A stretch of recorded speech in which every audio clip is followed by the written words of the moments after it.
A todos los que nos sintonizan en este episodio de Los Alquimistas del Poder, les doy la bienvenida. Soy Rubí Soriano y les pido que me acompañen en esta conversación para que entre todos construyamos opinión. Hoy tengo a una invitada que, les cuento, además de ser una mujer feminista, activista, luchadora, es una mujer de ciencia conectada a la geofísica. Suena un poco raro, pero les comento que desde el 2016 ella inició una labor que consistió en usar la geolocalización y la recopilación de información para armar el primer mapa de feminicidios en México.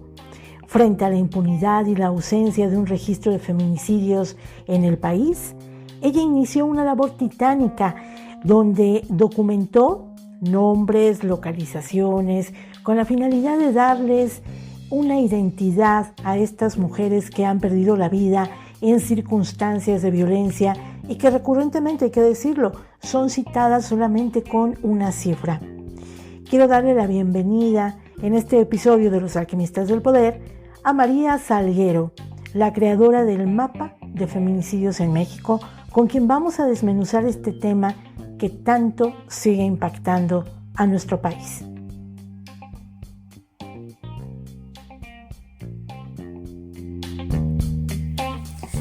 María Salguero Bañuelos, es un gusto tenerte como invitada en Los Alquimistas del Poder, creadora del mapa de feminicidios en México, ¿cierto? Sí, cierto. ¿Cómo estás, María? Gracias, María. Bien, gracias. ¿Y tú? Pues muy bien, aquí entablando esta conversación contigo porque me parece de verdad sumamente interesante que podamos difundir el trabajo que tú has hecho a partir del 2016, que ha sido utilizando la geolocalización y también consultando las fuentes de información. Me parece importante, sobre todo en el contexto que estamos viviendo, María, donde desafortunadamente los feminicidios han ido al alza en un país donde cada vez vemos más invisibilizados este tipo de delitos. Sí, pues desgraciadamente, pues yo empecé por cuando yo veía que las niñas y mujeres eran asesinadas y las encontraban. Primero eran las fichas de búsqueda, ¿no? De mujeres y niñas desaparecidas, y después que se encontraban asesinadas. Pero que casi era un problema que ni siquiera había cifras en ese tiempo, en 2014, 2015. Uh-huh. Y por eso en 2016, en 2015 empecé el plan, dije, no, tengo que hacer algo, y fue cuando en 2016 empecé a hacer el mapa. Hay que poner un poco en el contexto a la gente. Tú estás en Sonora, ¿cierto? Sí. Y ahí es donde empezaste esta labor de empezar a crear el mapa de los feminicidios en México utilizando la geolocalización. Tú estudiaste, tú te dedicaste a la geofísica, ¿verdad? Ajá. Y a partir de ahí tomaste estas herramientas para empezar a hacer como el tendido de redes, por decirlo así, y empezar a determinar quiénes eran las personas que morían, cuál era su nombre, en qué condiciones, la relación con el feminicida, que eso me parece sumamente importante. ¿Nos puedes contar un poco, María? Sí, pues justamente era lo que te decía, cuando yo empecé a planear el mapa, o sea, sí había cifras de feminicidio, no de mujeres asesinadas.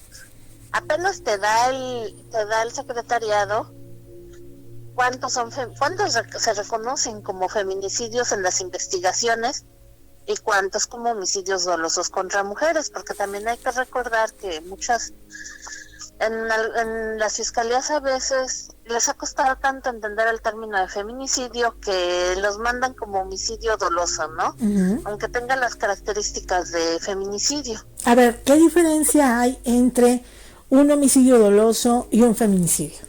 Pues en un homicidio doloso más bien en un feminicidio, para empezar te tendría que hablar, ¿no? ¿Por qué feminicidio? ¿Cuáles son esas razones de género? Justamente en la sentencia de Campo Algodonero encontraron las investigadoras unas razones de género. ¿Cuáles eran esas? Eran que las niñas eran secuestradas, eran violadas durante días, sufrían tortura sexual, mutilaciones de algunas partes como los pechos, mutilaciones genitales, violación, bueno, la violación ya te la dije. Después eran asesinadas y arrojadas en el espacio público. De hecho, ese patrón de violencia hacia las niñas y mujeres en Ciudad Juárez es el patrón que justamente da parte de la tipificación de feminicidio en el Código Penal Federal.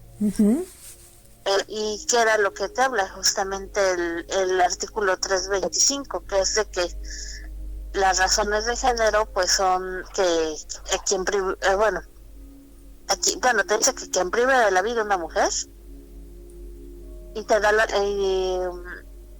aquí lo tengo, comete el delito a quien prive de la vida a una mujer por razones de género y se considera que existen las razones de género cuando ocurra alguna de las siguientes circunstancias: la víctima presente signos de violencia sexual de cualquier tipo, a la víctima se le hayan infligido lesiones o mutilaciones infamantes o degradantes previas o posteriores a la privación de la vida, existan antecedentes o datos de cualquier tipo de violencia en el ámbito familiar, laboral o escolar del sujeto en contra de la víctima, haya existido entre el sujeto y la víctima una relación sentimental, afectiva de confianza, existan datos que establezcan hubo amenazas relacionadas con el hecho delictivo, acoso o lesiones del sujeto en contra de la víctima, que la víctima haya sido incomunicada, cualquiera que sea el tiempo previo a la privación de la vida, y que el cuerpo de la víctima sea expuesto, exhibido en un lugar público. Si te fijas, algunas de estas razones son que se encontraron en Ciudad Juárez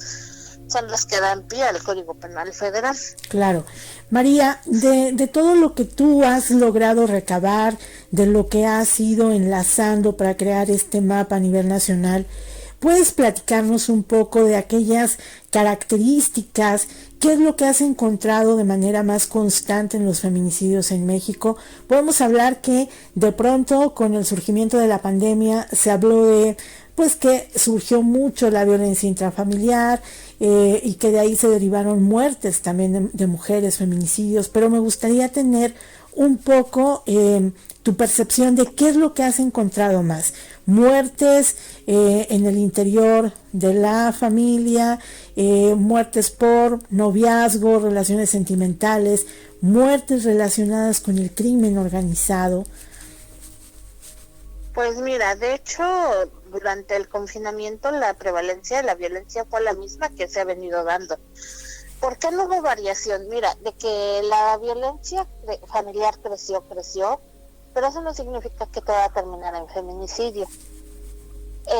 Y se venía dando tal cual se venía dando antes del confinamiento. Y es que también hay que tener en cuenta, el confinamiento es un privilegio de clase.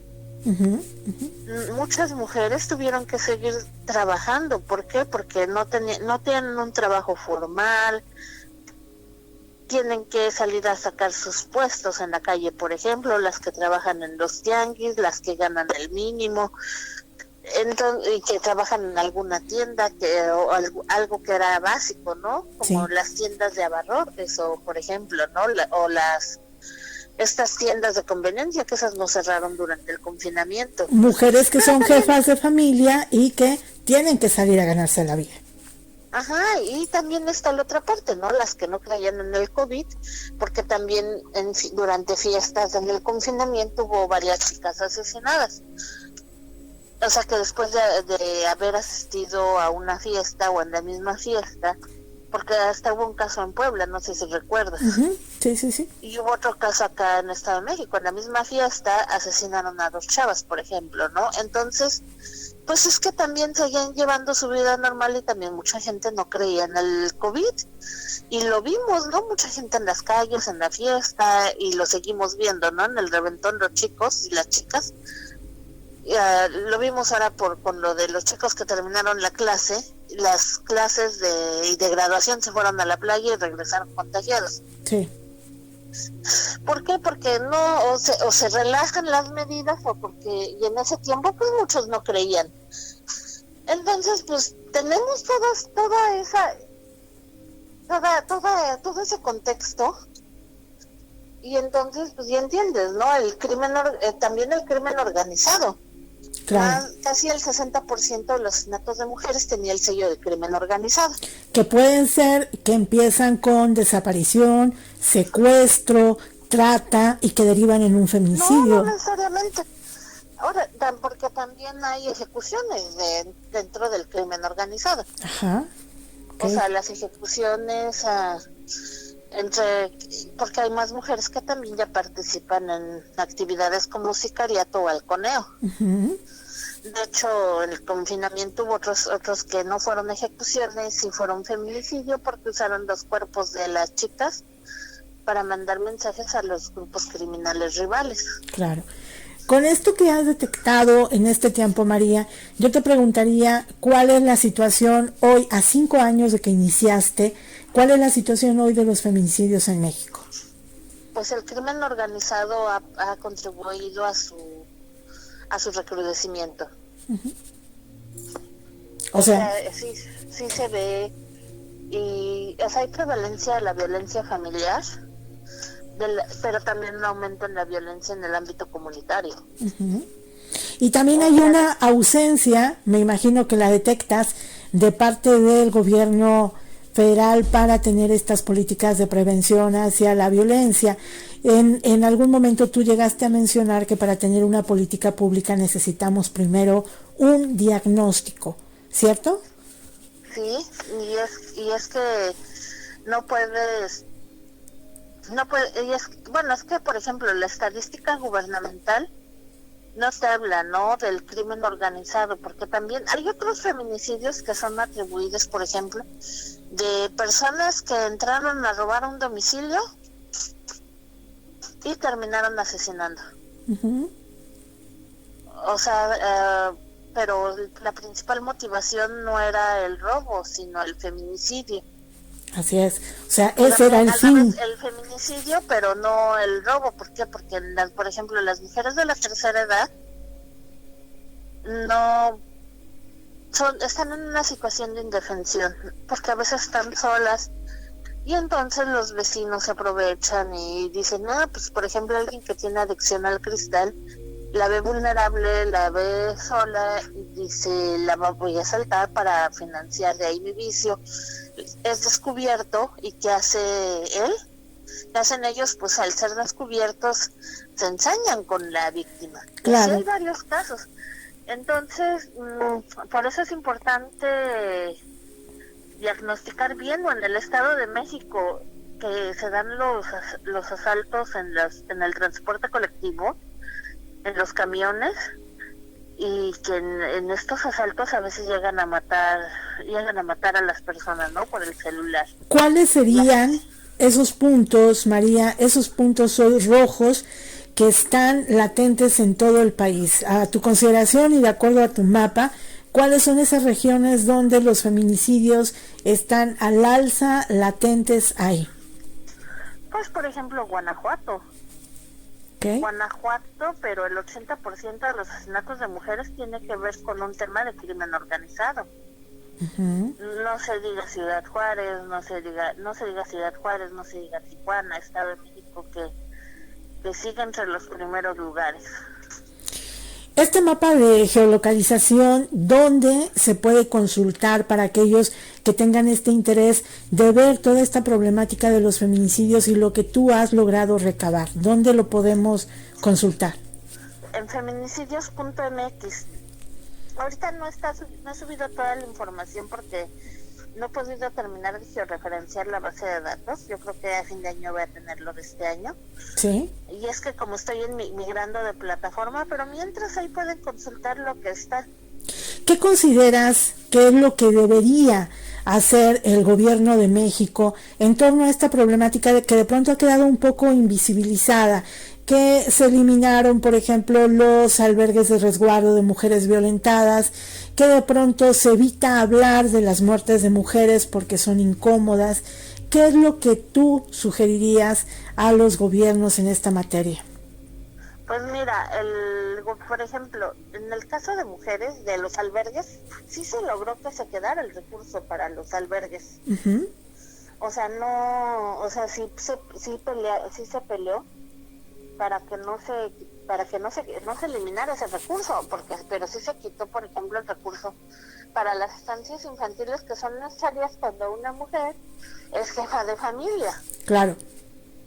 ¿No? Entonces, y atender esas necesidades, ¿no? ¿Qué es lo que sugerirías como medidas de contención o de prevención para este tipo de violencia? Pues mira, para eso, esa es la información. Mira, yo te puedo decir, ¿no? O sea, prevenir, pues atender a una mujer cuando denuncie, esa es una. Uh-huh. Pero desgraciadamente, pues yo no soy experta en temas de política pública, pero yo te puedo decir, mira, la situación está así. Estas son las tipologías de la violencia, las modalidades de la violencia. Tú que eres tomador de decisiones y de política pública, ¿cómo vas a prevenir? Le digo, porque por ejemplo, las chicas que se involucran en temas de narcomenudeo, resulta que son chicas que están en una vulnerabilidad social, bien alta vulnerabilidad. Por otro, apenas, sí. Apenas, o sea, todo eso yo lo puedo dar. Claro, por otro lado, María, también hay que ver la impunidad y la poca atención que se da en los ministerios públicos o seguimiento para las denuncias, ¿verdad?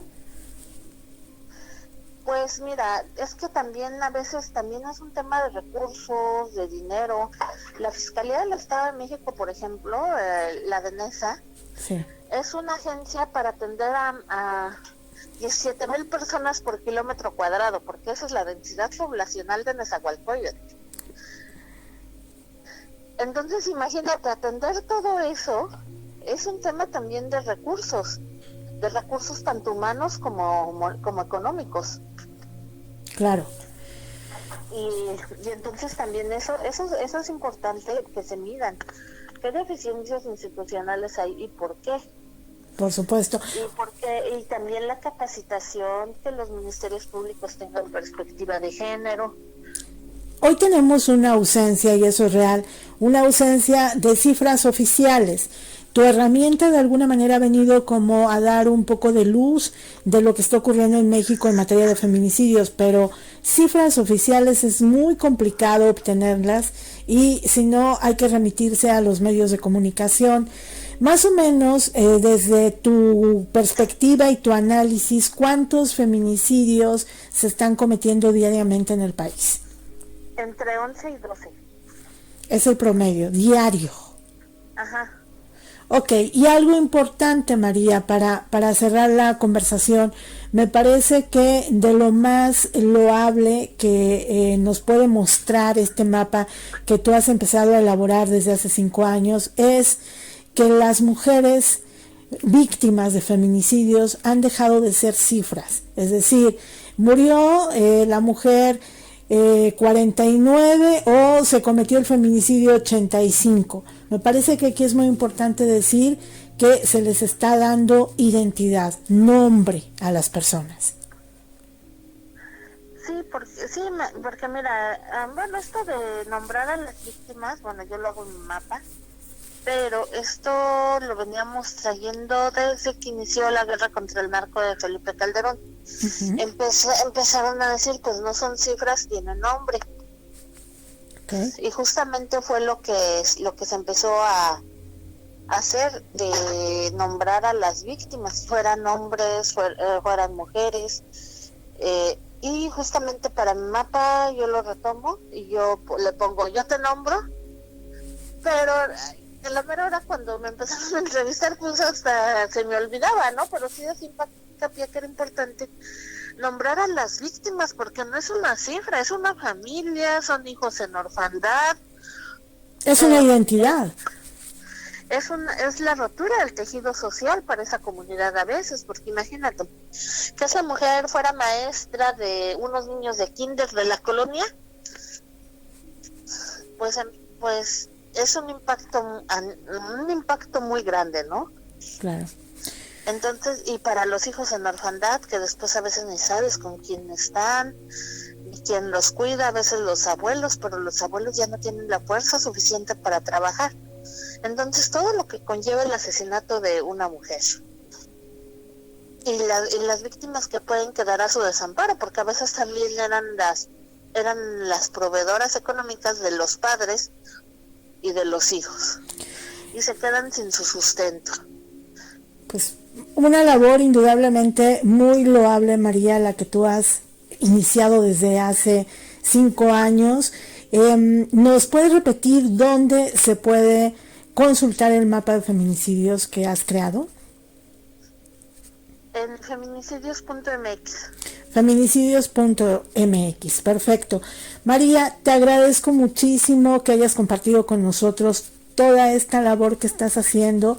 Seguramente vamos a tener mucho intercambio de información en lo sucesivo, y creo que es muy importante destacar a mujeres que, como tú, han tomado la iniciativa desde la sociedad, desde sus propios recursos, herramientas, para ir generando esta base de información que nos da luz finalmente a quienes queremos ver una realidad que resulta dolosa y que a veces se trata de invisibilizar.